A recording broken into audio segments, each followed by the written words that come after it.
পৃথিবীটা হচ্ছে স্বার্থপরের জায়গা। আপনি বেইমানি করতে পারবেন, মানুষের কাছে ভালো থাকতে পারবেন। আপনি ভালো থাকবেন, আপনার তিল পরিমাণেরও দাম নাই।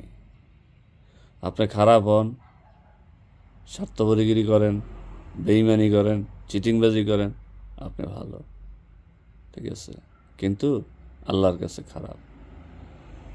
তো মানুষ খারাপ মানুষকেই বেশি পছন্দ করে এই জগতে, কিন্তু আল্লাহ পছন্দ করে না। কিন্তু মানুষ তো বুঝে না, এই খারাপ সারা জীবন থাকবে না, ঠিক আছে, মানুষের ভালো হইতেই হইব, ঠিক আছে। যাক, ভালো, যে যেভাবে চলতে পারে চলুক, কোনো সমস্যা নাই। কষ্ট থাকবেই, ভালো মানুষও থাকবে, খারাপ মানুষও থাকবে, এটাই বাস্তবতা, এটাই সত্যি, কিচ্ছু করার নেই। এর ভিতর দিয়ে আমাদের বাঁচতে হবে, চলতে হবে, মানুষের সাথে মিশতে হবে। থ্যাংক ইউ গাইস, ভালো থাকবেন সবাই।